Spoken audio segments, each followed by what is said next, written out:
nacional, y me alegra mucho porque es una oportunidad también para que conozcan este espacio tan importante de resguardo de la memoria auditiva de nuestro país, ¿no? Entonces, qué bueno que podemos estar aquí, qué bueno que nos pudimos reunir aquí, agradecer a la Fonoteca Nacional, agradecer su asistencia y sobre todo agradecer a Modesto López y a Valentina López por su presencia aquí.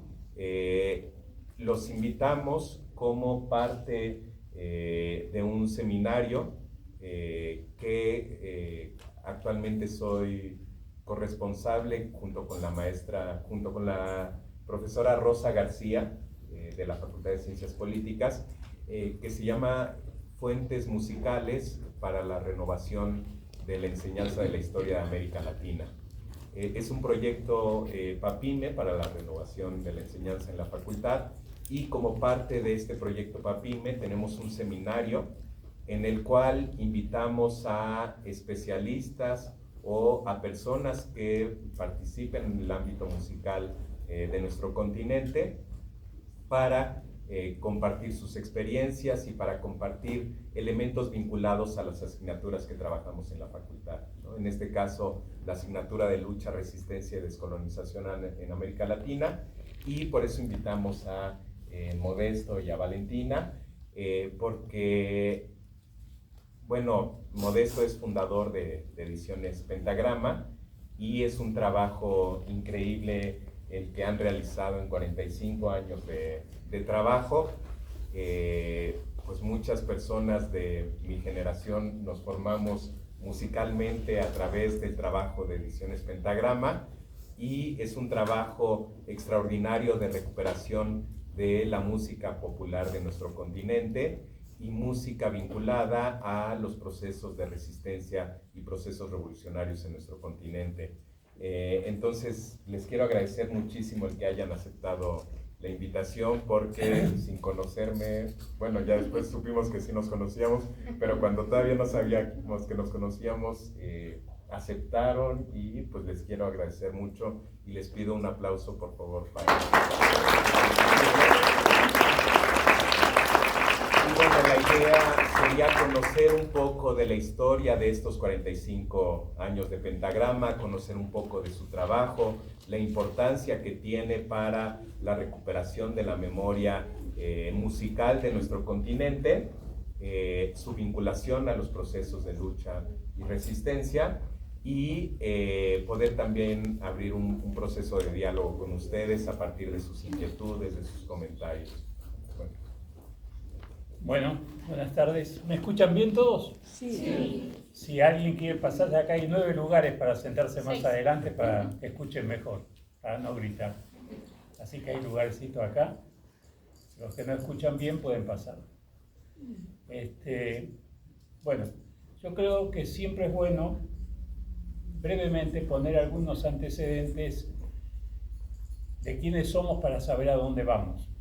¿Y por qué estamos? ¿Por qué estuvimos? ¿Por qué llegamos a este punto? ¿Por qué existe Pentagrama? Brevemente voy a decirles. Yo nací en España. Nací en una época, en el año 45, en enero del 45. En septiembre finaliza la Segunda Guerra Mundial. Antes de eso estuvo la Guerra Civil Española, donde mi papá estuvo preso en la cárcel franquista 4 años. Por suerte se salvó, no fue fusilado, sobrevivió, y de ahí nazco yo. Con el tiempo tuvimos que emigrar, mis padres migraron a Argentina. En Argentina, ahí me crié, ahí me eduqué, ahí estuve preso, ahí peleé políticamente, participé en las luchas, en las dictaduras militares, en distintas situaciones. También me planteé quién era yo en América Latina. Y así fue como previamente colaboré en la lucha apoyando la guerra a los vietnamitas, contra la guerra contra el imperialismo norteamericano, y fui al Congreso por Vietnam en Finlandia. Viajé por la Unión Soviética, por distintos países, Francia, Italia, volví a la España franquista y me pregunté luego quién era yo en América Latina. Yo como joven, ¿quién era? Y resolví caminar solo a América Latina, con $100 y una cámara fotográfica. Anduve caminando hasta llegar a México, hasta Estados Unidos, con el movimiento chicano, con los veteranos de guerra de Vietnam, con los Panteras Negras. Fue una experiencia única. Aquí hice teatro también. Yo hacía teatro en Argentina. Me vinculé al grupo Cleta, a un movimiento que algunos deben conocer. Fue un movimiento importantísimo del teatro en México, el Cleta, Centro Libre de Experimentación Teatral y Artística, que pertenecía a la UNAM, que se desprende de la UNAM. Ahí dirigí también acá una obra de teatro. En fin, la vida me fue llevando por distintos campos. Hice giras por América Latina con un grupo de teatro, títeres y música. Fuimos descubriendo la cultura de América Latina y qué pasaba con América Latina. ¿Quiénes éramos nosotros en América Latina? Esta realidad, sería largo de contar, va llevándome a que en determinado momento tengo que irme de Argentina con la dictadura militar última que hubo, que masacró y asesinó a una infinidad de gente que ustedes ya deben conocer, la dictadura de Argentina, con miles de desaparecidos, con perseguidos. Y tuve que salir de Argentina, viví un tiempo en Ecuador. Siempre soñábamos, en el camino fuimos viendo que muchas de las culturas que sucedían en distintos países no se difundían los otros. Los medios de difusión que están entregados a informar o mal informar a la población, no le importa informar de los movimientos culturales, musicales, teatrales, etcétera, independientes que ocurren a lo largo y a lo ancho de nuestro continente. Es más, ni siquiera en nuestros propios países se difunde como debe ser lo que pasa musicalmente o culturalmente en los países de uno. Eso me llevó a mí a llegar a México en determinado momento, donde aquí me quedé, aquí tuve hijos, Valentina, la otra hija Rosaura. Valentina hoy en día, es parte de Pentagrama, de la empresa Pentagrama. Aquí fue donde comencé a pensar, antes lo quise hacer en Ecuador, pero las circunstancias me dieron la posibilidad de comenzar Pentagrama, la edición es Pentagrama, un sello grabador, en México. ¿Cuál era la idea fundamental? Crear un sello grabador independiente que contribuya a enriquecer el pensamiento del ser humano, no solamente en la música, sino también en la literatura musical, utilizando medios como puede ser el cine documental, la música, la poesía, y tener un compromiso con la realidad social y política que nos toca vivir en nuestro tiempo. Ese fue nuestro objetivo desde el comienzo y lo seguimos manteniendo a lo largo de estos 45 años que acabamos de cumplir ahora, precisamente el 6 de octubre de este año, 45 años, como decimos nosotros, 45 años de andar en el surco. Porque los LPs tenían surcos. Claro, para muchos de ustedes ya el LP no cuenta, ¿no? Me imagino. Pero bueno, parafraseando a eso, yo tuve la idea esa de 45. Y le pusimos como subtítulo La alternativa musical en México. A lo largo de estos años hemos participado en infinidad de festivales latinoamericanos, conciertos, hemos hecho festivales propios, Pentagrama, hemos grabado música de toda América Latina, de parte de Europa, algunas cosas que nos interesaba, pero siempre dándole hincapié a la música de nuestro continente y en una prioridad fundamental a la música que acontece en México. Por eso hoy en día tenemos un catálogo que podemos jactarnos de decir abarca todos los estados de la República, hasta de Baja California, que muchas veces se dice, ¿cuál es la música de Baja California? pues tenemos un disco de Baja California, con autores de Baja California. Es el único disco, pero lo tenemos. Y hemos abordado la música para niños, le hemos dado una importancia fundamental a la música para niños, a tal punto que nuestro catálogo, que son más o menos al día de hoy unos 780 títulos, que se dice fácil, pero es un camino de lo que significa generar eso, grabarlo, producirlo, difundirlo, y más en una empresa independiente que pelea contra molinos de viento. Esa es la realidad. Somos soñadores, fundamentalmente. Entonces no es fácil en estos 45 años haber llevado a estos 780 títulos, haber producido dirigimos alrededor de 13 documentales, entre los cuales está poetas importantes como Ernesto Cardenal, el poeta sacerdote nicaragüense, está Antonio Preciado, uno de los grandes poetas de la negritud de Esmeraldas, Ecuador, está José Carlos Becerra, uno de los poetas estupendos que tiene nuestro país, México, un ejemplo de poeta y de ser humano que deberíamos nosotros tener en cuenta, siempre presente, que para que nosotros existamos y para que seamos siempre un poco mejor, gracias a esos hombres tan importantes que nos guían, es decir, es porque nosotros podemos estar hoy acá. Nosotros no somos nadie, o sea, personalmente no soy nadie si no existieran todos esos compañeros importantes que me permitieron estudiar y absorber su cultura, su pensamiento, su historia, que me posibilita también cada día ser un poco mejor. Entonces, ese trabajo que hemos hecho a lo largo de estos años va dando frutos con dificultades, porque hemos tenido muchas dificultades para subsistir hasta el día de hoy, y hoy más todavía.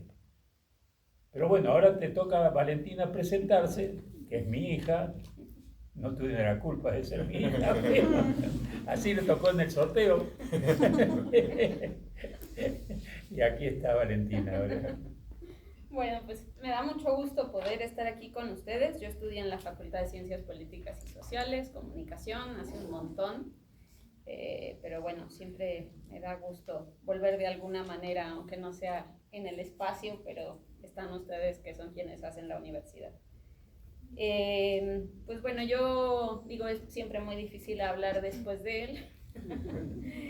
Pero bueno, pensando un poco en la temática, en lo que me compartió Rodrigo, que es lo que nos hace encontrarnos el día de hoy aquí, pensaba, ¿no?, en temas que tienen que ver un poco también como con la cuestión educativa en torno a la música. Y bueno, yo además trabajé también aquí en la Fonoteca Nacional, y eso para mí fue importante en el sentido de que aprendí el valor que tienen los archivos, ¿no? En este caso los archivos sonoros, como parte de un patrimonio inmaterial que a todos nos concierne, porque tiene que ver con la construcción de nuestra identidad, ¿no? Bueno, Pentagrama como es un archivo vivo, porque por muchas razones, ¿no? Porque es música que sigue vigente, son artistas que muchos de ellos pues todavía están produciendo música o distintas cuestiones a las que se dedican, pero también incluso la de aquellas personas que ya no están. Yo creo que es un archivo que sigue girando de alguna manera y sigue llegando a otras generaciones, ¿no?, que se siguen interesando en lo que puede ofrecer ese material.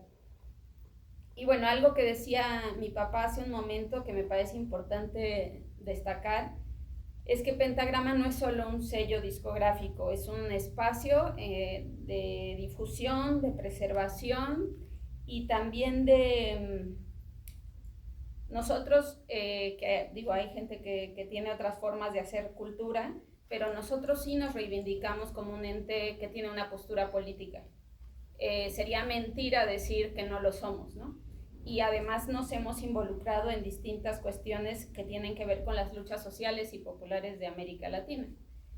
Hoy hablábamos, por ejemplo, ¿no?, que a mí me parece muy importante que conozcan, si es que no lo hacen ya, En Nicaragua existe algo que le llaman el canto testimonial, que bueno, a mí me parece, es muy fuerte, ¿no? Hay canciones que cuentan historias muy duras, ¿no? Pero es la historia del pueblo nicaragüense, ¿no? Y que además cuenta la historia de la revolución sandinista, e incluso, por ejemplo, hablábamos antes de venir para acá, que hay algunos temas de los Mejía Godoy, que en el momento de la revolución giraban, cuando se estaba haciendo la revolución sandinista, y explicaban, por ejemplo, cómo hacer una bomba molotov, ¿no? Entonces, así de importante era y es el papel de la música en todos estos movimientos sociales. Porque además cuando hay una historia oficial que se niega o que se afirma en el olvido, esta música muchas veces sigue contando estas historias, ¿no? Para mí, por ejemplo, digo también porque tuve la fortuna de crecer rodeada de personas que se dedicaban a la música, pero para mí fue muy importante en mi formación y cómo crecí en distintos aspectos la música, ¿no? Yo le decía a Rodrigo ahora, por ejemplo, si yo quiero recordar la fecha de la expropiación petrolera, tengo que cantar una canción en mi mente para decir, es tal, ¿no? O, por ejemplo, si quiero decir el nombre de los niños héroes, también tengo que cantar una canción en mi cabeza, que no tiene mucha utilidad, pero bueno, también cosas, por ejemplo, ahora pensaba, ¿será que solo de historia aprendí con la música? Y me acordaba, no sé, las tablas de multiplicar las aprendí con un rap, los números cuando era más chiquita, con los hermanos Rincón, que tienen una canción que va explicando cómo haciendo símiles con distintos animales o con distintos objetos del 1 al 9, al 0, etcétera, ¿no? Entonces creo que hay una parte muy rica de la música que rescata del olvido muchas de nuestras historias y que permite que nos las sigamos contando, ¿no? También, bueno, algo más en lo que reflexionaba es que pues la música, eso que les decía, es una fuente histórica, pedagógica, y los discos en particular, a mí mucha gente ahora me dice, ¿no? Que, bueno, es que ahora es la democracia del Spotify y de todas estas plataformas, ¿no? Yo personalmente no estoy de acuerdo con esa idea, creo que es una trampa del sistema. Porque creo que si tú no conoces la pirecua, el algoritmo no te va a decir, oye, escucha las pirecuas de Michoacán, ¿no? Y nosotros jamás vamos a hacer portada de Spotify, jamás. Además de, bueno, otro sinfín de cosas que tienen que ver con cómo se paga mal, y eso contribuye a una desvalorización del trabajo artístico, ¿no? Desde mi punto de vista. Pero algo más que, por ejemplo, yo extraño es que el disco físico era más que solo la música, ¿no? Hay discos que, por ejemplo, nosotros tenemos, como el de la Guerra Civil Española, como el de una compilación que se hizo en homenaje a una poeta mexicana, Rosario Sansores, y en el cuadernillo se explican cosas que tú en Spotify no tienes manera de saber, ¿no? Por ejemplo, a mí me rompió el corazón una vez que tenía que subir un disco de una compilación de René Villanueva, que los invito a que se acerquen a conocer el trabajo de René Villanueva porque fue un ser increíble. ¿Cómo era esa frase que te decía que la música nos rescataba? Cuando se suele usar a veces que nos dice, qué bueno tu trabajo, que tuviste la capacidad de rescatar tal canción. Entonces René decía, no, yo no rescaté tal canción, la canción me rescató a mí. Y decir, porque es verdad, o sea, el que produce esa música, el que yo la absorba, me está ayudando a yo crecer en mi interior, en mi pensamiento.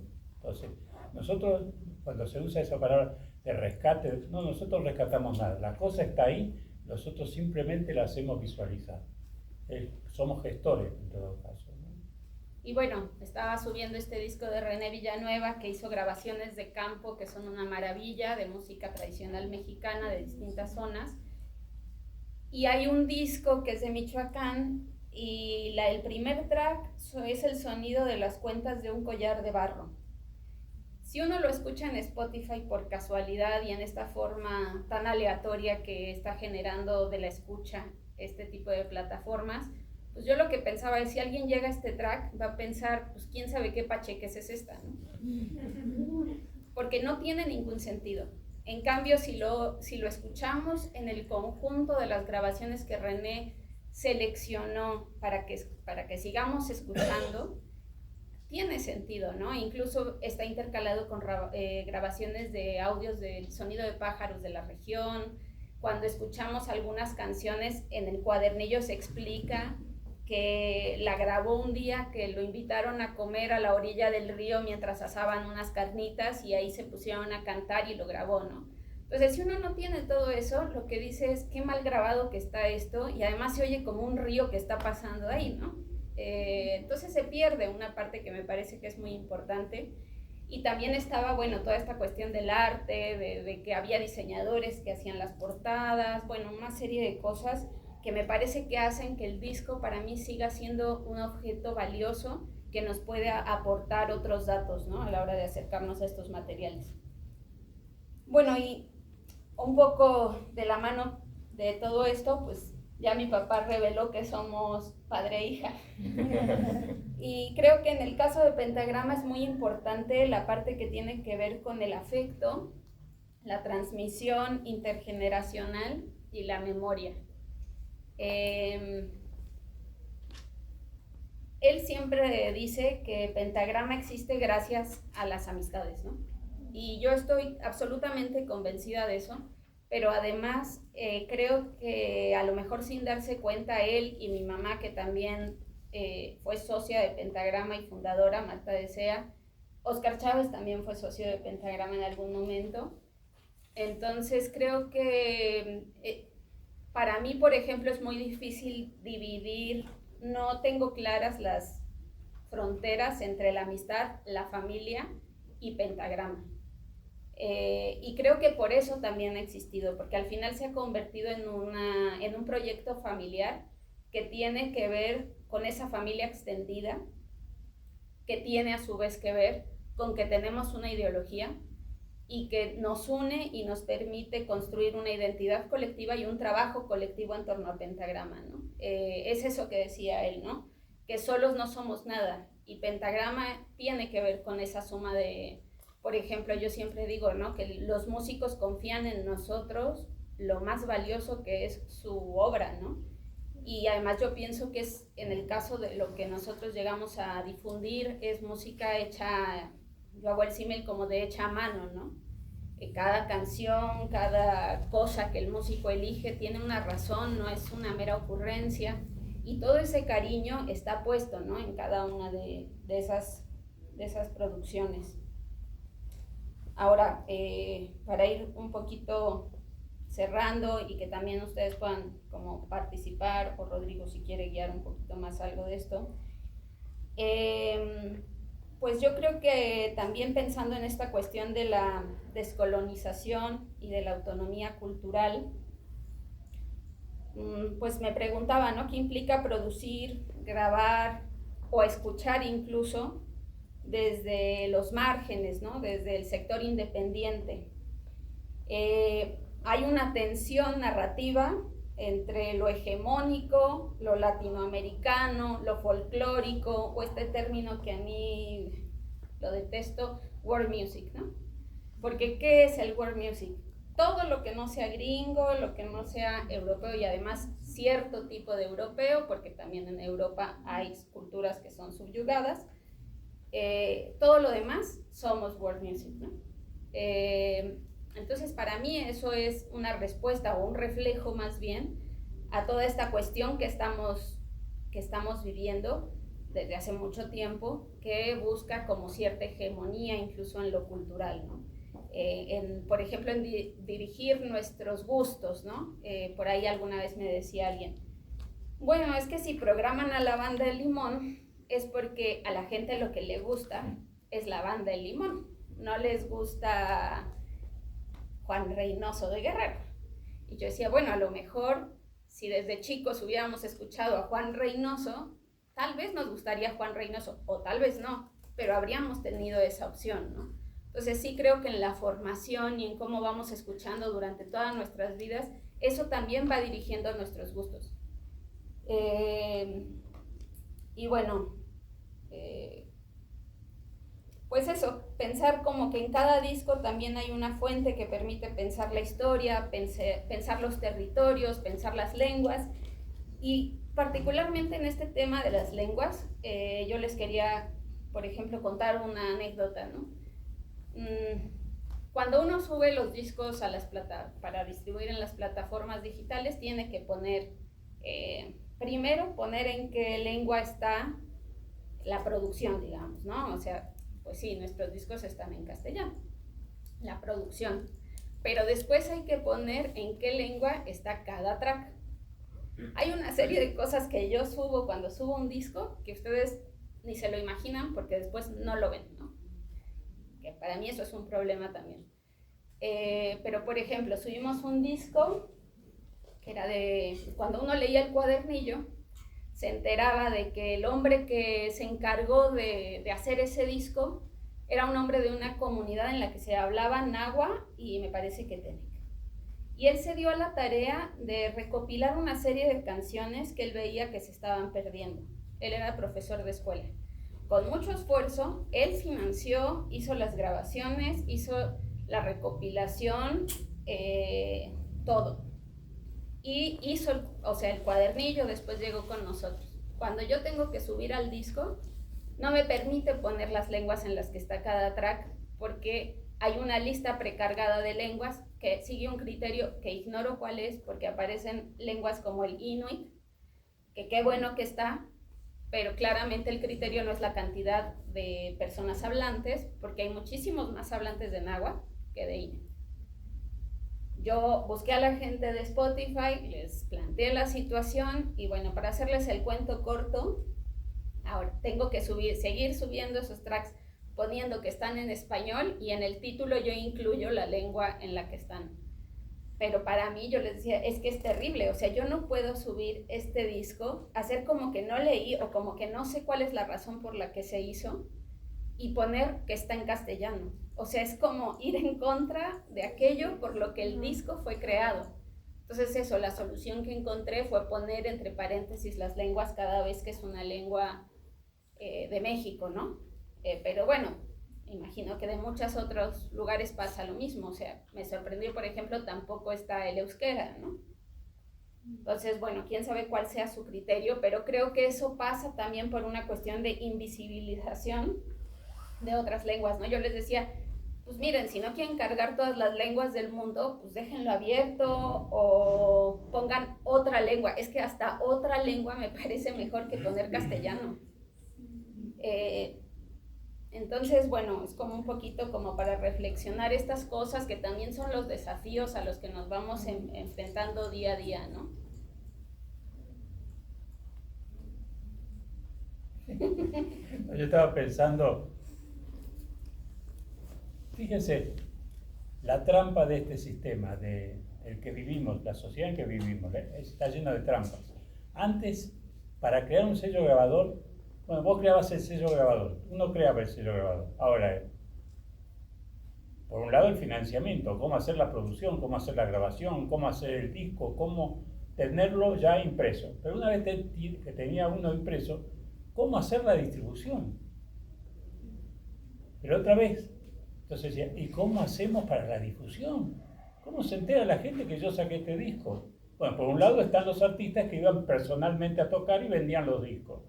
Pero por otro lado, todas las cadenas de tiendas de discos que había, para penetrar en ellas era casi imposible, porque estaban acostumbrados a tener aquellos discos, ya hablo de cuando estaba inclusive el EP, cassette y todo eso, estaban los discos que más se vendían, los que estaban, ¿cómo eran? Los que estaban publicitados por la radio y la televisión, que conforma el gusto popular con la gente escucha en la casa, en el carro que viaja. Es decir, ese es el gusto que va penetrando en los cerebros para consumir la música, que solamente es la música que ellos deciden que difunden.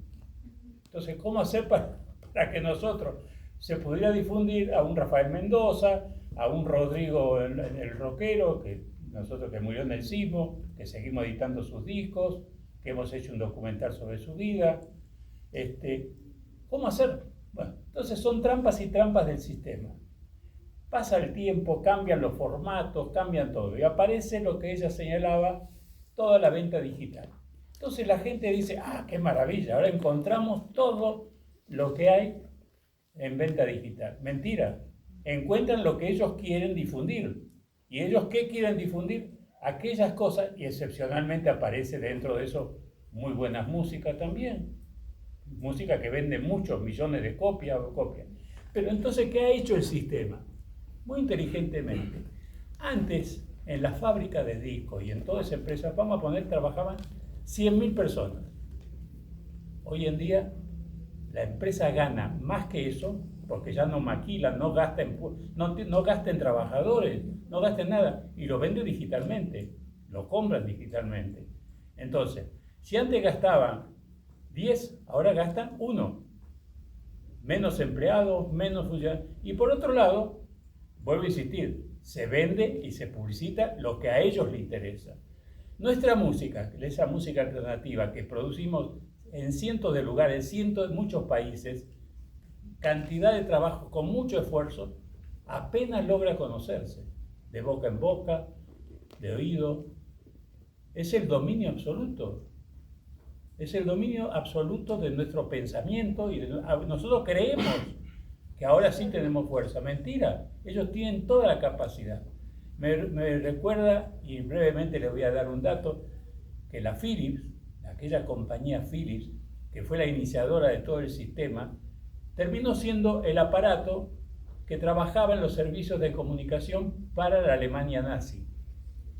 ¿No? Esos son, y después va pasando de distintos imperios japoneses y todo eso, que son los que digitan qué gusto y qué material de soporte se va a usar para que nosotros escuchemos, en este caso, la música. Entonces, esta trampa es una trampa que yo digo, alguna vez tendremos que difundirla, porque creo que además, fíjense, yo creo que inclusive siendo un hombre militante que sea con un pensamiento progresista, ya no hablemos de izquierda, progresista, una gente que crea que es progresista, sus hijos, y muchos de ellos diputados, senadores, que hablan, es decir, sus hijos, y él escucha permanentemente lo que el enemigo quiere que escuche.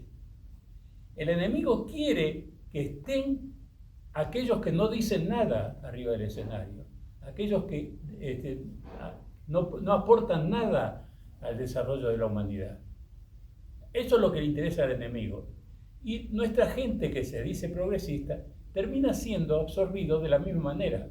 Yo me pregunto, y sería una buena encuesta, analizar qué cantidad de gente hay que se dice progresista y que están en puestos de dirigencia, que asisten a una buena obra de teatro, que leen por lo menos un libro cada 15 días, cada mes, que va a una exposición de pintura, que a un ballet.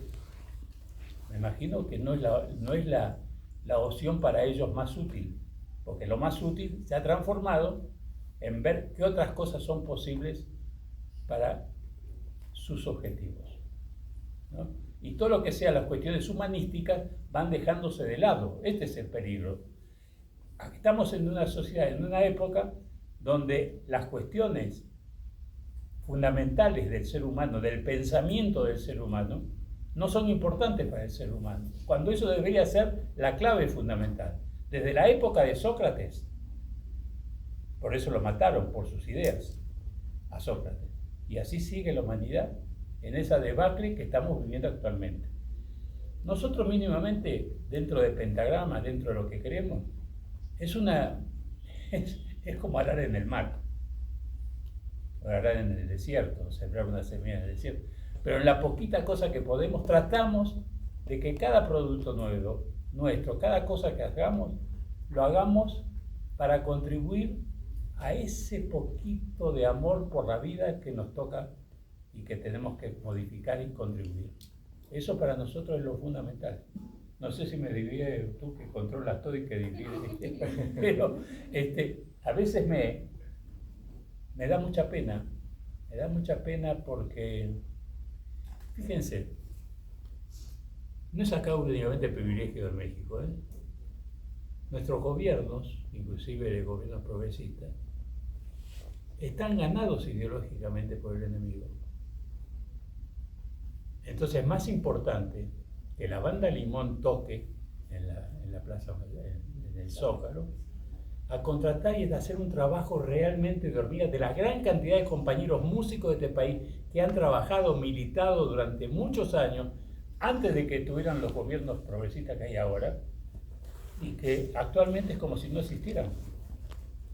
Es decir, pero sí se despilfarra 1 millón de pesos, 10 millones de pesos para pagar a los grandes grupos que llenen de gente el lugar. No importa que pase, que piense, o hacer el festival de la canción esta, ¿cómo se llama? De la canción, donde se despilfarra el dinero, donde se aporta a una gente que ni siquiera ha trabajado a lo largo de la vida, con compañeros que han militado a lo largo de la vida en esta historia. Nosotros estamos por una canción, por una poesía, por una forma donde se refleje no solamente la belleza de lo que el ser humano ve, el paisaje, el amor, la vida cotidiana de la gente, que también eso es contribuir a un pensamiento positivo, sino también queremos reflejar las cuestiones sociales dentro de la canción, dentro de la literatura, y nosotros no estamos de acuerdo con la lavativa, con un hecho cultural que se lave el pensamiento de la gente, como acontece en muchos casos. Y a veces da tristeza porque uno se sienta a ver, y es doloroso ver a la cantidad de gente.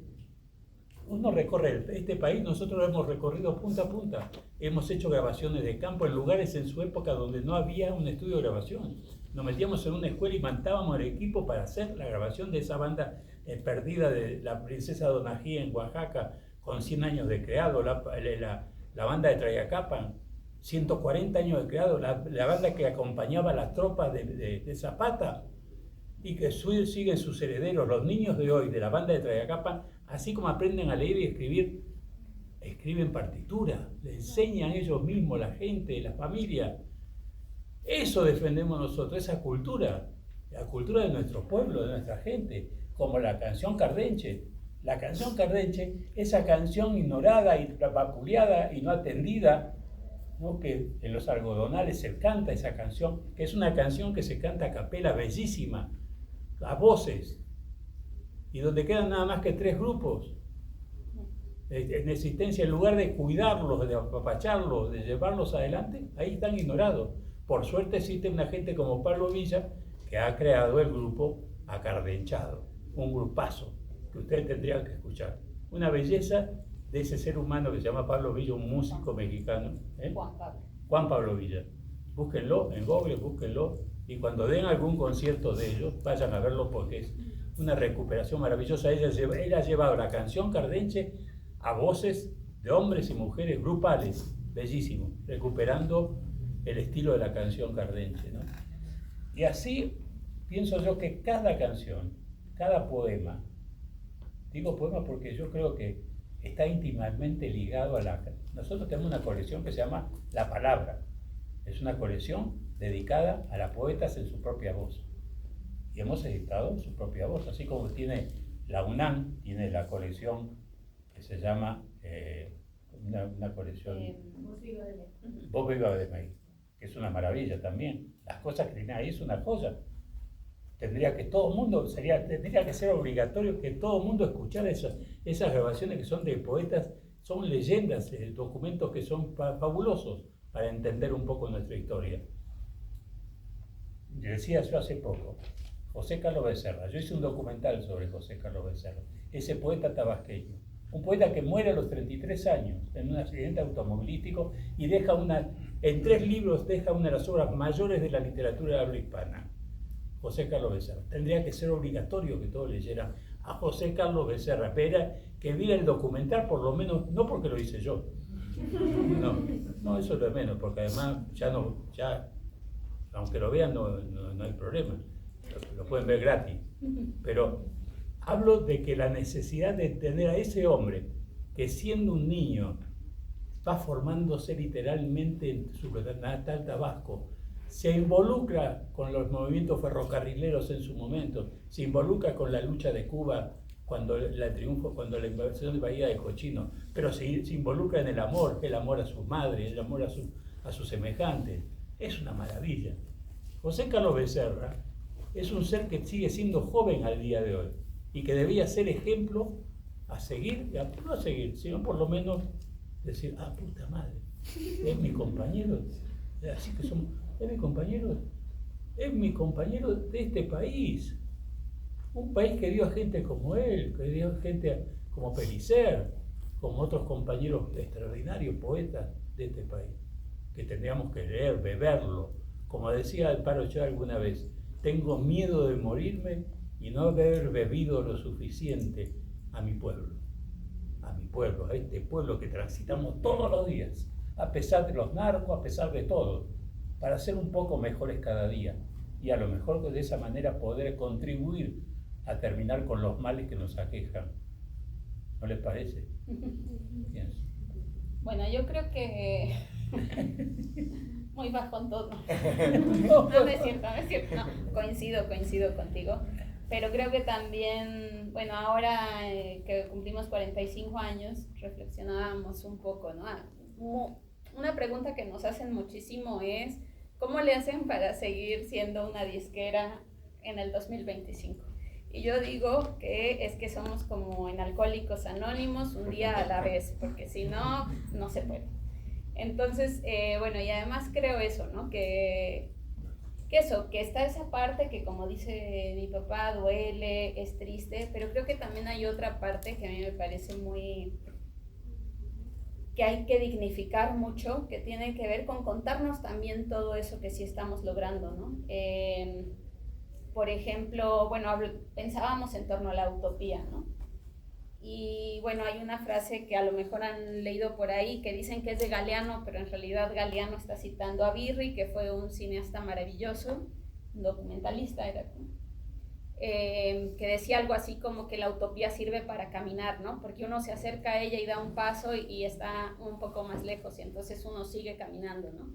Y yo pienso que un poco la idea de Pentagrama es eso, ¿no? Como estábamos enamorados de la utopía y entonces nuestra utopía es seguir descubriendo estas músicas maravillosas o incluso seguir soñando, ¿no? En que no se agotan. Eso es algo que es increíble, ¿no? Por ejemplo, él hablaba de la banda de Tlayacapan. Una vez tuve la oportunidad de ir a un encuentro que hubo convocado por los zapatistas y bueno, di una pequeña plática a la que asistieron 2 personas. Pero lo importante es que esa plática, un poco la idea era reflexionar en qué entendemos por música. Por ejemplo, se habla mucho de la música de protesta, ¿no? Que es muy importante. Y yo pensaba en la música de la resistencia. ¿Qué es la música en la resistencia? ¿O qué es la música que resiste? Para mí la banda de Tlayacapan es un ejemplo claro de eso, ¿no?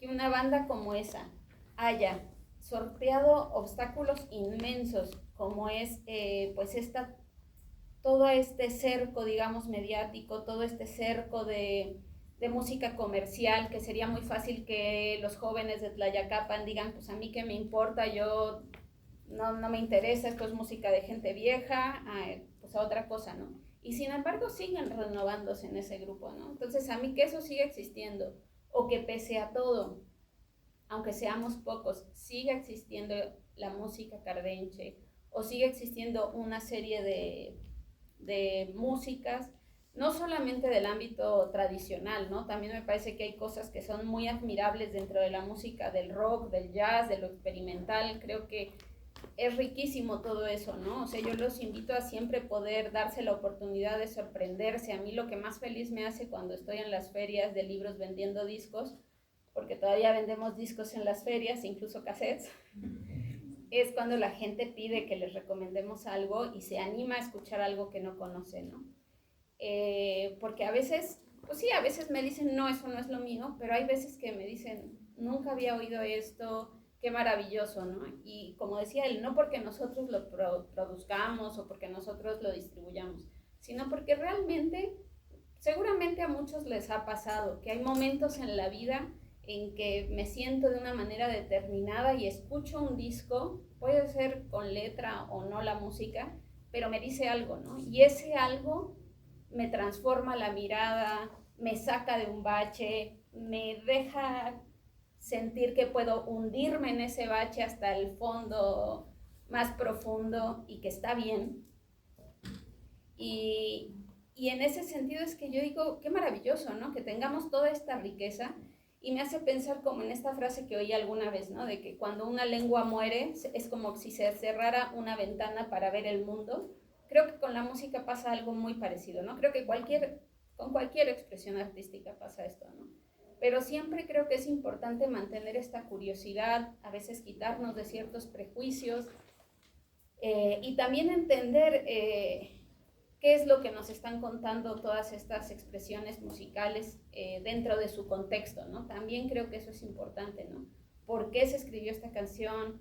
¿Qué es lo que querían decir? O a lo mejor a mí me dice otra cosa, ¿no? Creo que tampoco hay lecturas equivocadas. Por ejemplo, a mí me gusta mucho la poesía, retomando lo que él dice, y me he topado muchas veces personas que me dicen, es que no le entiendo a la poesía. Y yo lo que pienso es que no hay nada que entender.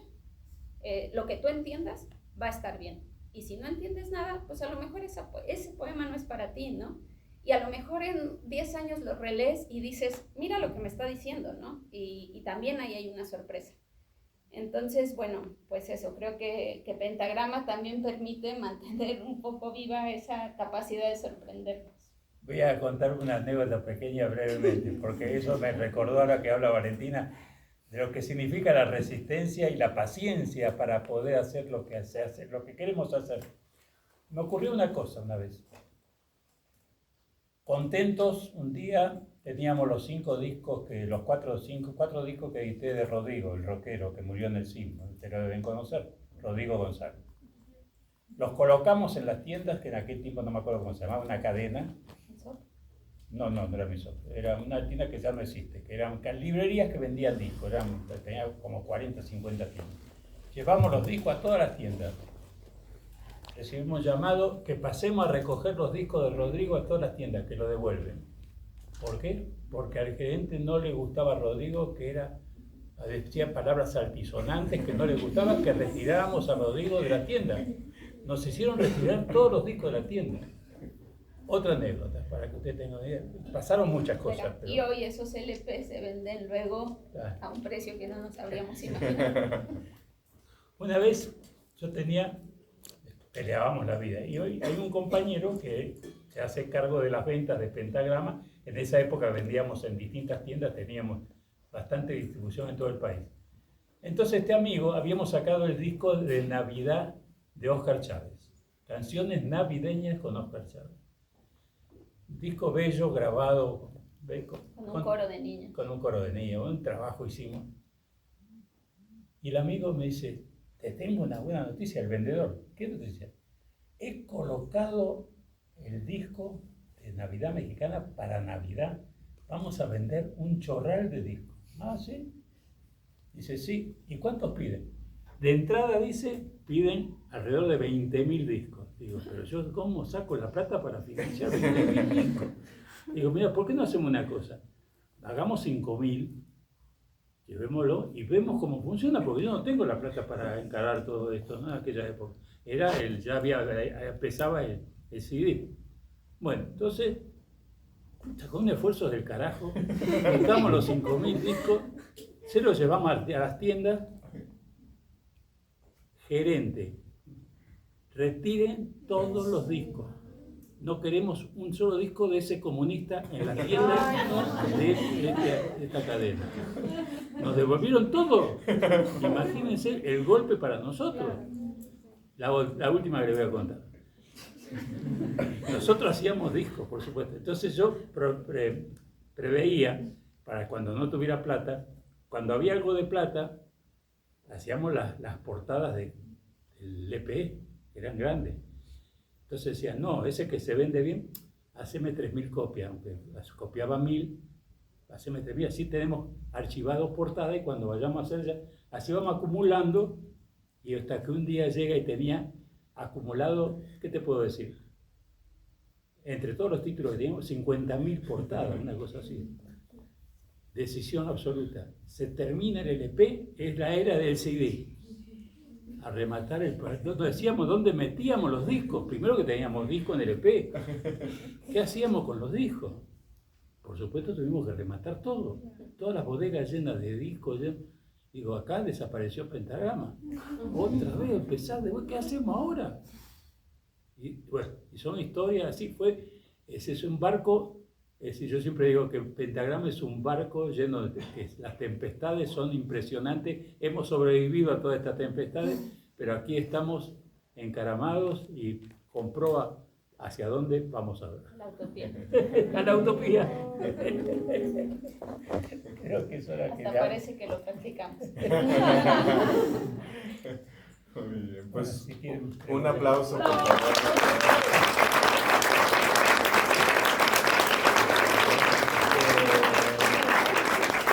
Pues si quieren abrimos una ronda de preguntas, comentarios.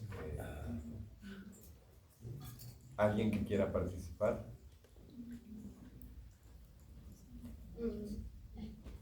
Con esto que mencionaban, por ejemplo, de los eventos en el Zócalo, donde se invitan a ciertos artistas, pero se dejan en el olvido a otros, o sea, siendo una convocatoria del gobierno, ¿en qué momento se traza la línea entre el gobierno no dejando en el olvido y cooptando para sus intereses, como este tipo de artistas autónomos? Como que se cruza esa línea. Pues, mira, me parece una pregunta muy interesante porque yo creo que, o sea, lo que creo que hay de fondo es la política cultural que se está manejando. Para mí no es una política cultural con la que yo comulgue, pero yo también entiendo que hay intereses que mueven las cosas detrás, ¿no?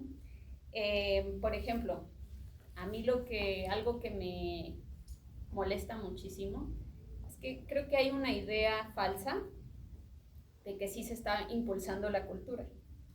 Y creo que esa idea tiene que ver con que, por ejemplo, pareciera que hay muchos más festivales, por ejemplo, ¿no?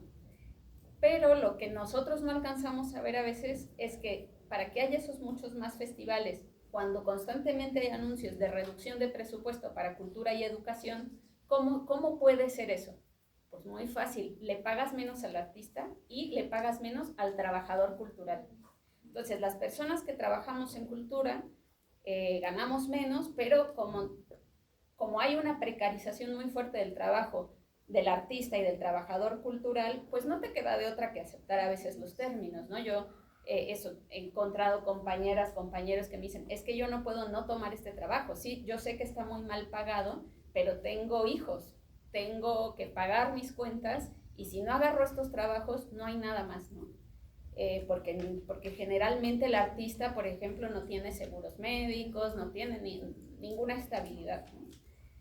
Entonces creo que eso es como un discurso otra vez tramposo en el que parece que sí se impulsa a través de estos pequeños festivales, pero detrás está como esta cuestión de que se paga mal y además se paga muy a destiempo, ¿no? O sea, yo conozco varios artistas que se han presentado en foros del gobierno y ya habiendo metido los papeles que les piden, que también es una burocracia infinita, les pagan 6 meses después, ¿no?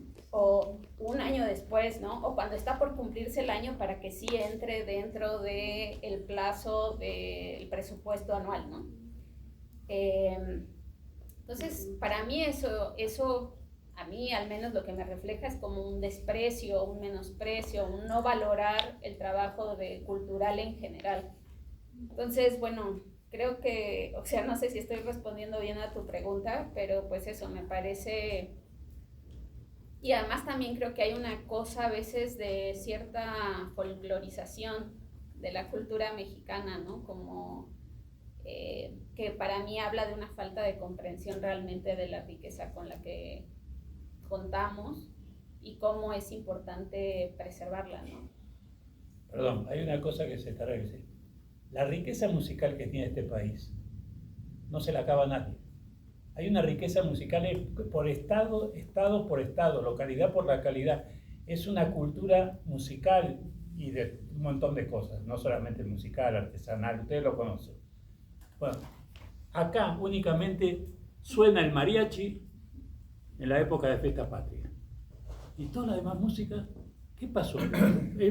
O la música jarocha, que también más o menos tiene una cierta presencia, pero la variedad y la riqueza musical no está reflejada en ningún lugar, no está atendida en ningún lugar, o está demasiado desatendida, para decirlo pronto.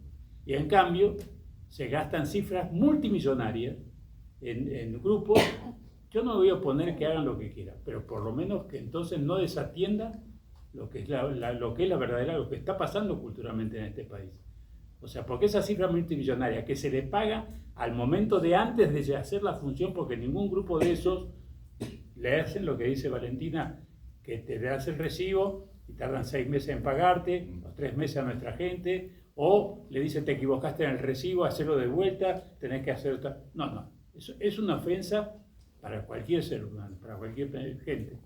Eso con esos grupos no ocurre, ¿eh? A eso les pagan tiqui y en dólares muchas veces. Y miles, fortunas. Sí, eso es lo que ocurre. Perdón. Pues sí, me hizo muy valioso escuchar todo esto porque me intriga mucho cómo sucedió esto como de poder pues darle difusión a la música en general y no sé, se me hace muy valioso esas historias que compartían. ¿Qué le parece muy valioso lo que estás compartiendo? Las anécdotas pues, de los problemas a los que se enfrentaron y todo eso se me hace muy, muy bello, pues muy fuerte.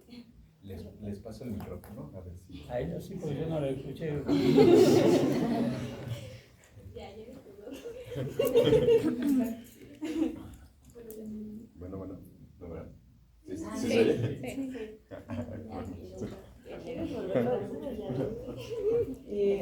Hola, bueno, primero quisiera agradecer el espacio al profesor y a ustedes por el tiempo. Se me hace, nuevamente, como dice mi compañera, muy valioso poder tener este tipo de acercamientos y me intriga mucho lo que comentabas de Spotify, por ejemplo, porque siento que ahora como jóvenes, pues nos tocó como una era digital muy fuerte y extraña al mismo tiempo, en la que al menos yo a veces me siento como muy abrumada de no poder o no saber cómo llegar de otra manera a la música y cómo, pues sí, cómo consumir artistas independientes o conocer otro tipo de música fuera de los espacios digitales, ¿no? Pasa, por ejemplo, ahorita con Spotify, que hace pocos meses salió esta noticia de que el dueño está apoyando el genocidio en Gaza, ¿no? Entonces se termina terminamos con la mensualidad, se elimina Spotify y tal, pero pues hay otras plataformas digitales a las que accedemos y seguimos pagando, entonces como que es un sinfín de un consumismo en el que, como mencionas, pues el algoritmo nos manda lo que debemos escuchar y se me hace como muy fuerte. Igual, por ejemplo, escuché hace un tiempo de una artista mexicana, no recuerdo si era Carla Morrison, que dijo que para sacar su nuevo álbum le pedían que al menos una de sus canciones fuera viral en TikTok primero, para que después la pudiera sacar, ¿no? Entonces, cómo se capitaliza el arte, y también pues quisiera preguntarles cómo nosotros como jóvenes, qué consejos nos darían o cómo nos podríamos acercar a otras maneras de, pues sí, de consumir, de conocer, de escuchar música, a la que podamos ser incluso más cercanos, ¿no? Porque pasa mucho, por ejemplo, con el cine, ¿no? Que de pronto pues no nos sentimos identificadas o estamos como con esta lucha constante de que pues no representa lo que somos, y cómo, pues sí, cómo tener un acercamiento más a lo, pues como a lo local, vaya, como a lo mexicano, o no sé cómo llamarlo, como a lo latinoamericano tan siquiera, ¿no? Porque también creo que los artistas latinoamericanos, pues muy famosos, tienden a rayar o a pues seguir perpetuando estas mismas lógicas eurocéntricas y capitalistas, y creo que a veces es complicado salir de pues esos círculos si no tenemos otros medios de acceso. Entonces, pues el agradecimiento y la duda. Pues mira, me parece una muy buena pregunta y, o sea, yo lo que creo, te voy a responder desde mi experiencia personal. Yo tengo una resistencia muy fuerte a las tecnologías en general, a las redes sociales, ¿no? Pero creo que tiene que ver con que, por ejemplo, yo un día me di cuenta, yo antes leía mucho, y un día me di cuenta que llevaba más de un año sin leer un libro entero. Y entonces yo lo que me decía es que trabajo mucho y en mi trabajo estoy leyendo 8 horas. entonces ya después no quiero leer. Pero sí tenía tiempo de ver Facebook y de enterarme de la vida de gente que ni siquiera sabía quiénes eran. Entonces un día dije, bueno, ¿y qué pasa si yo cierro el Facebook? O sea, si realmente yo quiero volver a leer, porque si no quiero, bueno, pues es otra historia, pero si realmente yo quiero recuperar el gusto y el hábito por la lectura, ¿por qué no cierro mi Facebook? Y esos 10 minutos que me la paso haciendo así, leo, y pues a lo mejor no voy a leer tan rápido como leía antes, pero pues a lo mejor me leo 2 hojas, me pongo a pensar en eso, no sé. Y bueno, a mí eso me sirvió, ¿no? Que también creo que hay gente que tiene otro tipo de disciplina y puede tener Facebook y leer, ¿eh? O sea, no están peleados, tampoco creo que sea así. Pero en el sentido, en el punto de la música, yo creo que es un buen ejercicio. Por ahí no les gusta, pero que podrían intentar. Yo trabajando aquí, descubrí unos eventos que hacen que se llaman sesiones de escucha. Y a mí me parecieron muy bonitos, porque pues es eso, ¿no? Sentarnos en un auditorio a escuchar música con gente que sabe mucho del tema y que además nos está explicando por qué se hizo, por qué se grabó, qué es lo que estamos oyendo, ¿no? Y eso a mí me hizo verlo de otra manera, pero además me hizo darme cuenta que yo extraño, por ejemplo, antes cuando salía un disco, había hasta preventa del disco, ¿no? Entonces yo compraba así, era como que sabía en qué fecha iba a salir el disco y estaba súper emocionada. Y como pues teníamos nuestro vendedor de Pentagrama, le pedía así de, tú que conoces a los de la tienda, pregúntales si sí va a salir, diles que lo compro anticipadamente. Y pues era así como toda una emoción llegar, abrir el disco, leer el cuadernillo, poner el disco y sentarme a escuchar. Y creo que eso es algo que estamos perdiendo, ¿no? No solo ustedes, también, o sea, yo creo que es algo general, ¿no? El hecho de sentarme a escuchar un disco es como que para eso no tengo tiempo, ¿no? Escucho música mientras estoy haciendo otra cosa, pero no estoy realmente sentada escuchando, ¿no? Y menos un disco entero.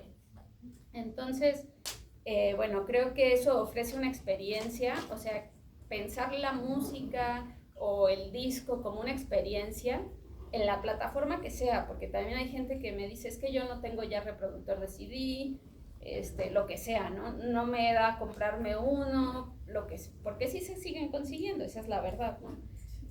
Pero bueno, o sea, también entiendo que a veces es más cómodo oírlo en un celular o en una computadora, lo que sea, ¿no? Lo que sí creo que es importante y que ya es un principio es hacernos esas preguntas.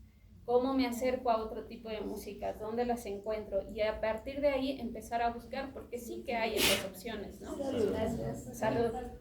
Y bueno, incluso sí, en las redes sociales yo sé que también una vez que empiezas a seguir una cosa, de pronto te aparece otra y vas encontrando esos foros, o sea, por ejemplo, no sé, el Multiforo Alicia muchas veces tiene como muchas cosas de otro tipo. Aquí mismo en la fonoteca, pues hay una programación que además es gratuita para quienes vienen y que pueden permitirte conocer cosas, que de pronto también está como esa parte económica, ¿no? Que a veces la gente dice, no quiero oír algo nuevo porque me va a costar.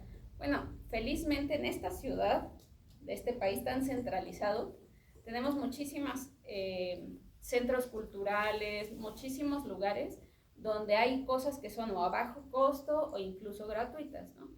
Que bueno, luego está todo este tema de que al artista se le paga mal y demás, pero por lo menos podemos acercarnos a conocer otras cosas, ¿no?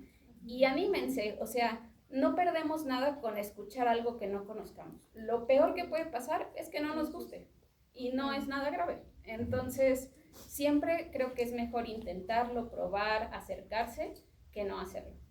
Y también compartirlo con quienes están a nuestro alrededor, ¿no?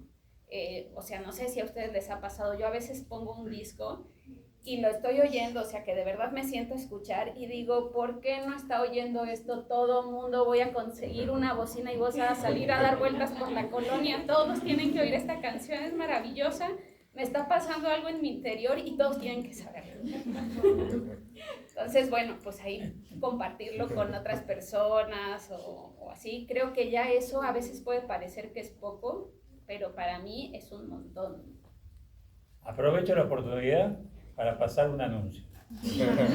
Mire, entre las cosas que el Pentagrama está haciendo, aparte de montar obras de teatro que últimamente venimos montando, con personajes importantes que han contribuido con su vida y con su obra en el mundo. Hicimos hace poco un espectáculo de Roque Dalton, del poeta salvadoreño, lo hemos montado aquí, lo hemos montado también en Argentina, y ahora recientemente hicimos un homenaje a Miguel Hernández, el poeta que ustedes conocerán a través de sus canciones que cantaba Serrat. Bueno, el asunto es que entre las cosas que estamos haciendo en Pentagrama, acabamos hace un tiempito, venimos trabajando en una locura que se llama GREA, G-R-E-A, Grupo de Espectadores en Acción. ¿Cuál es la idea? Partiendo de esta base, que todos, artistas y público en general, somos espectadores. Todos somos espectadores en algún momento. Entonces generamos reuniones masivas, donde en cada reunión que generamos se produce un fenómeno. Hay poetas que dicen su poema, hay músicos que cantan, hay algunos que les interesa hablar y poner cosas. Todo esto muy medido, son reuniones que no pasan de 2 horas o 3 horas máximo los sábados, un sábado. Así que este grupo lo estoy invitando para aquellos que quieran tomar nota y quieran participar en alguna oportunidad de este grupo, pueden hacerlo y escribirme a mi correo, que se les voy a dar el correo. Mi correo es O que se los mande Rodrigo. Modesto López 3, con número, Modesto López 3, @hotmail.com. Los que estén interesados pueden escribirme ahí y yo les voy a mandar información de qué día nos vamos a reunir. Próximamente en diciembre tendremos una reunión y pueden participar los que quieran participar ¿Se da una ahí. pequeña colaboración? No, siempre se cobra 100 pesos a esa reunión porque se sirve café, se rentan sillas, se rentan mesas ¿Se en da el pan lugar, dulce? se da pan dulce, para mantener el costo del lugar, ¿no? Es un lugar que nos facilita, pero En la colonia obrera. en la colonia obrera. Muchas gracias. Bueno, eso le quería comentar. Gracias. Allá y acá. Bueno, Ay, perdón. Sí.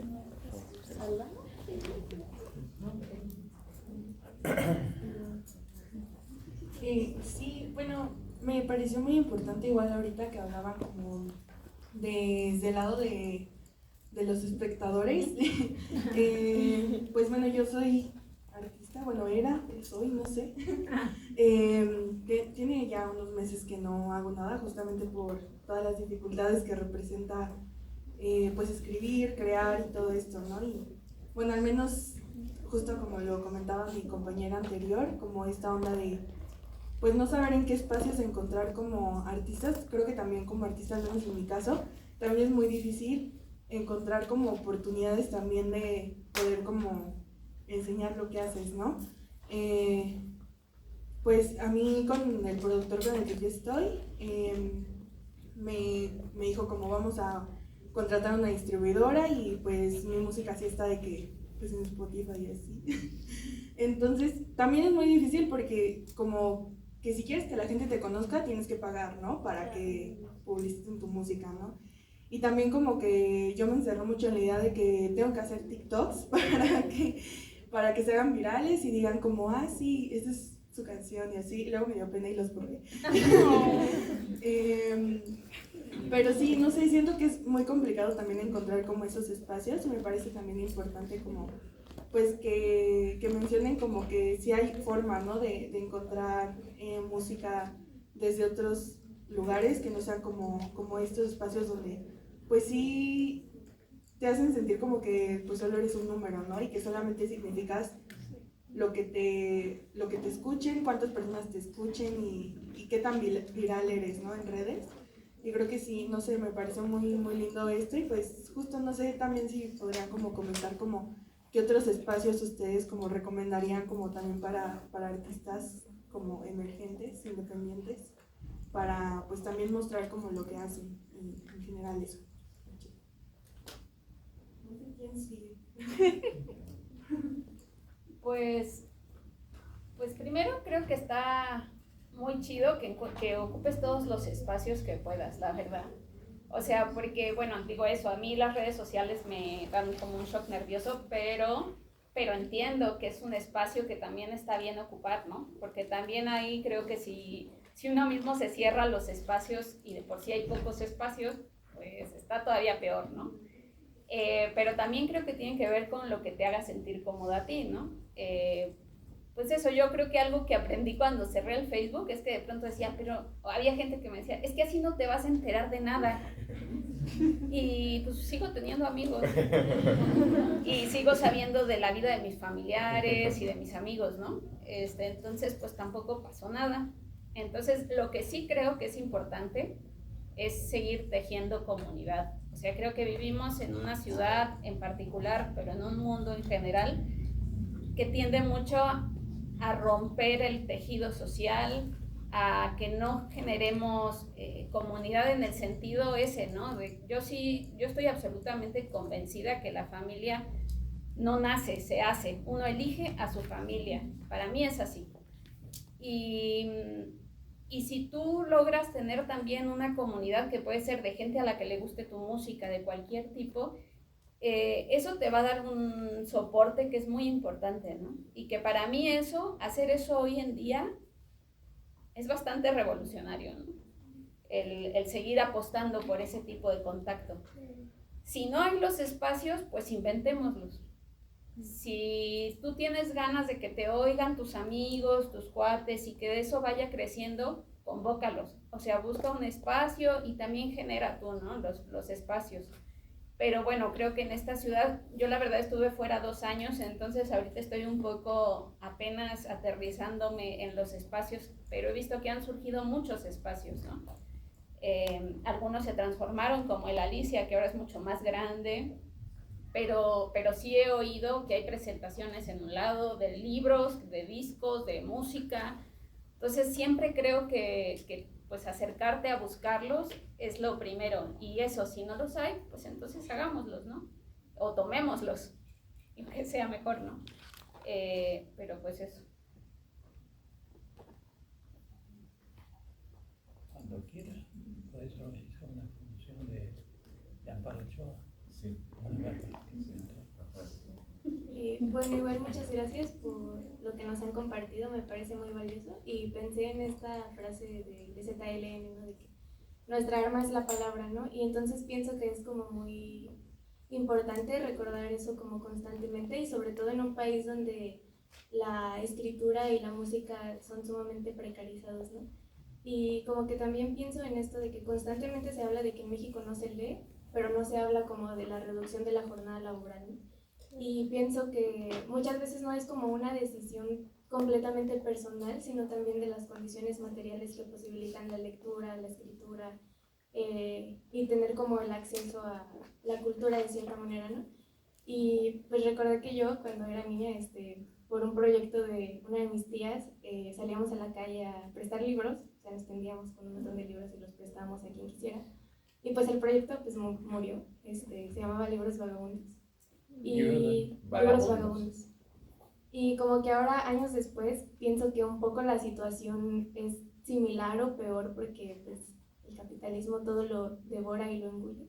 Y pienso, pues, ¿qué se puede hacer para seguir como democratizando el acceso a la literatura, a la cultura, a la música? Pues en estas condiciones tan desoladoras y desesperanzadoras que a veces tenemos. O sea, ¿cómo seguir encontrando esa potencia de narrarnos, de escuchar música, de escribir, de leer? Y sobre todo también desafiando un poco como el canon académico, literario, como que siempre se ha dicho, ¿no? O sea, como que muchas veces pues a las mujeres y a los pueblos originarios se les ha excluido como de la escritura y la música, ¿no? Entonces la pregunta es cómo hacer estos espacios. Pues organizándonos. Es que, o sea, sí, o sea, siento que voy a sonar muy reiterativa, pero creo que los zapatistas, por ejemplo, nos lo dicen constantemente, ¿no? No hay que seguir esperando a que vengan a resolvernos nada, porque además de que no hay el interés, a lo mejor no va a ser en nuestros términos o en la forma que nosotros queremos también, ¿no? Entonces, creo que lo más importante, y de verdad no es nada sencillo organizarse, o sea, creo que lo más fácil es estar desorganizado y estar aislado, eso es muy fácil, y más, o sea, eso, como que, digo, a lo mejor ustedes las perciben de otra manera porque crecieron más con las redes sociales que yo cuando era chica, pues no las sabía, entonces, pero a mí me daba una sensación también de como que estaba así, como que sabía de mucha gente, pero me sentía muy sola también. Porque entonces parecía como que yo sabía de ellos y ellos sabían de mí, pero en realidad no nos veíamos nunca, nunca planeábamos cosas, dejábamos de organizar encuentros, ¿no?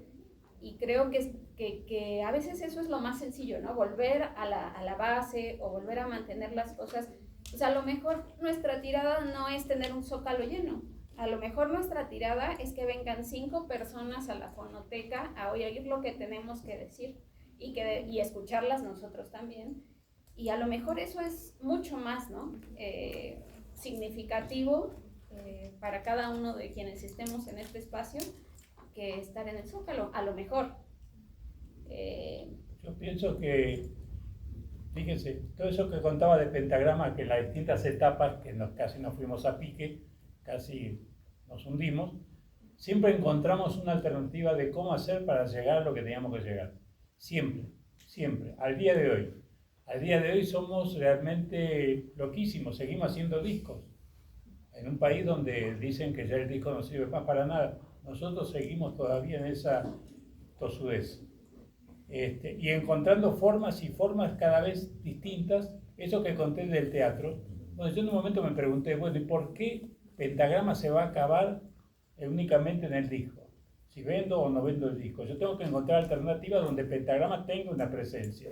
Entonces me puse, como yo vengo del teatro, volví a retomar mi onda del teatro y empecé a montar obras de teatro que me cuestan menos, porque hago cooperativas, hacemos cooperativas con los compañeros y montamos un espectáculo y difundiendo ciertas cosas. Y aparte en ese espectáculo aprovechamos para vender nuestros discos, como en la feria del libro, nosotros aprovechamos la feria del libro que hay para vender nuestros discos ahí, estar presentes, como contaba Valentina, y siempre vamos encontrando un espacio o inventando un espacio que nos permita seguir vigente y presente con lo que queremos. Con los compañeros cantantes aprovechamos toda la salida que hay, los contactos nacionales, internacionales para vincularlo, para que pueda viajar a tal lugar, se conecte con tal compañero, con lo cual mantenemos una cosa interesante. Nosotros en Pentagrama, a lo largo de estos 45 años y mucho antes, porque yo viajaba por América Latina,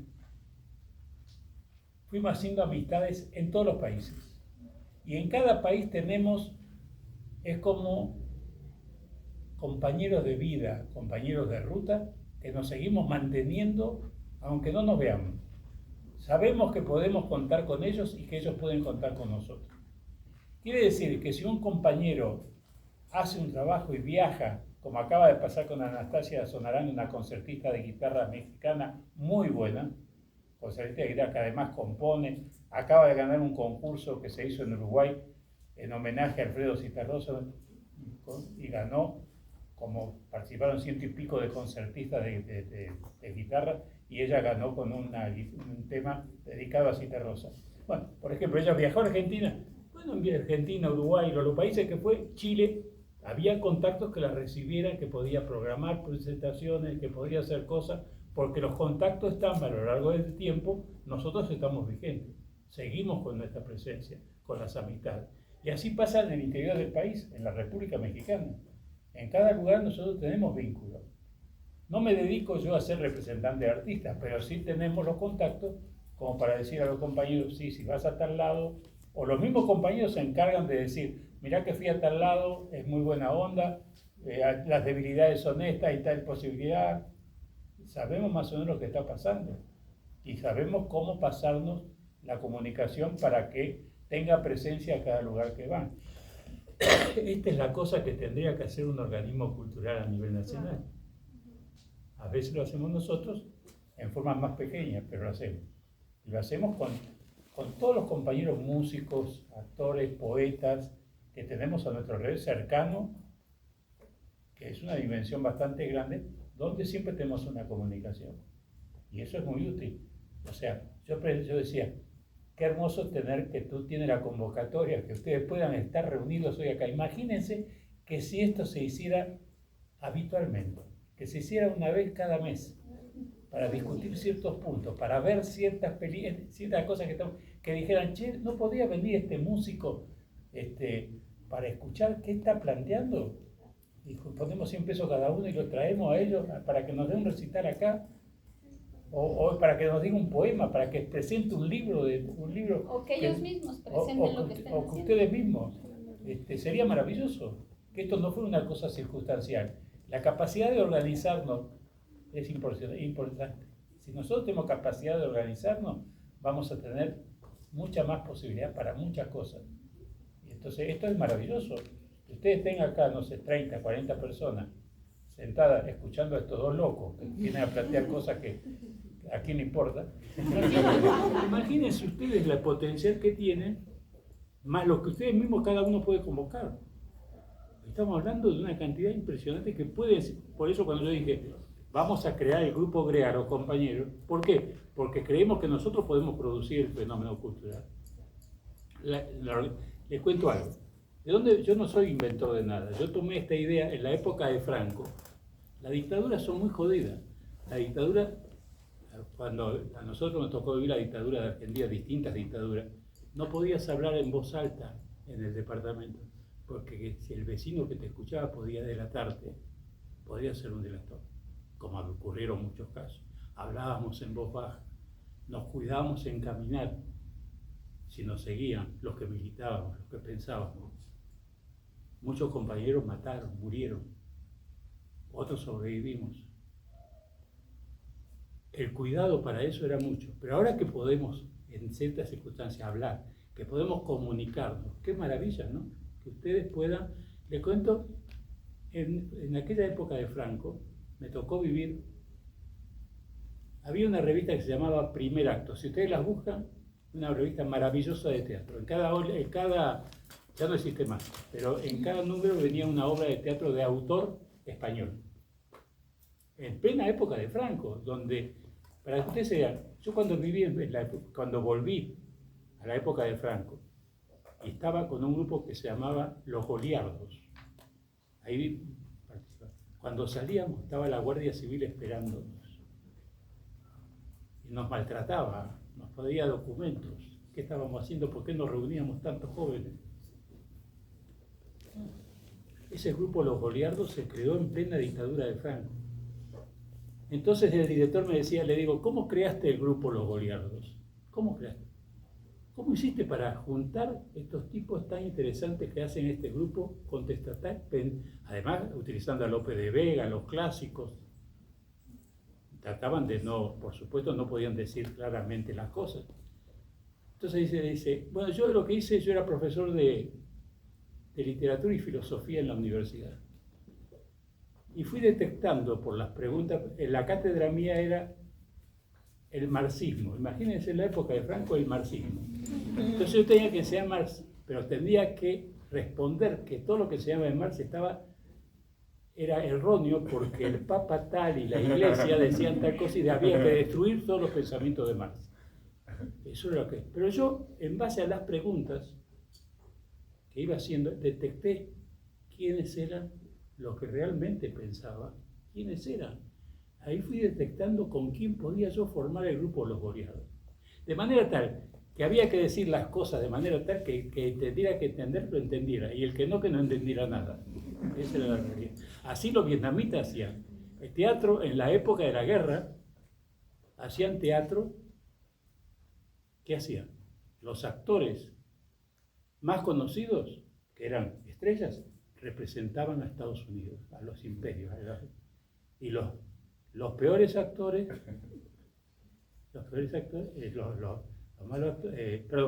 los buenos actores representaban a los que hacían de vietnamitas, y los malos actores, entonces cuando salían los buenos actores todos aplaudían, no importaba el texto que dijera. Es interesante, en esa época salía esa revista Primer Acto, y había una revista que se llamaba Escenario del Público. Era una revista dirigida al público. Genial. Y esa revista en la época franquista tenía la ventaja que sacaba en aquella época 3.000 ejemplares con información teatral, y al mismo tiempo daban, los grupos teatrales independientes daban funciones a los socios de la revista, que ya pagaban una entrada para ver la obra.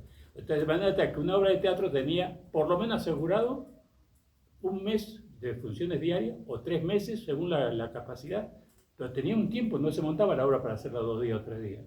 Se montaba ya asegurado que tenía 30, 40, 50 o 60 funciones. De ahí tomé un poco la idea. Me robé la idea y generamos el grupo GREA para crear este fenómeno que estamos tratando de hacer. Y ustedes pueden hacerlo también. Faltaba ella de Perdón. Yo me entusiasmo. No, pues primero quiero agradecer a los tres, a Valentina, a Modesto y sobre todo a Rodrigo por darnos este espacio presencial, porque pues como sabemos la facultad nos mandó a clases en línea y pues pudo haber sido fácil organizar esto en línea, ¿no? Muy sencillo, cada quien desde la comodidad de su casa o de su oficina, pero no se hubiera podido dar como a lo mejor esta dinámica, ¿no? Y después, pues hace rato como oyendo todas las anécdotas de ambos, me puse a pensar más bien en el transicionar, ¿no? En el cómo fue transicionar para ustedes, primero a lo mejor del vinilo al CD y luego del CD al Spotify, ¿no? Esta era tan digitalizada. Y pues más bien cómo fue para ustedes, tanto personalmente como en cuáles fueron sus mayores retos. ¿En las transiciones? Sí. Pues yo creo que todavía estamos ahí.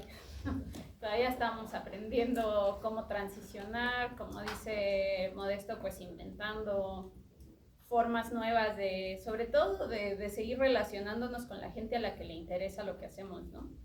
Porque eso, yo sí también, además de los amigos, la familia, yo creo que Pentagrama es posible porque hay un público que sigue buscando el material que tenemos, ¿no?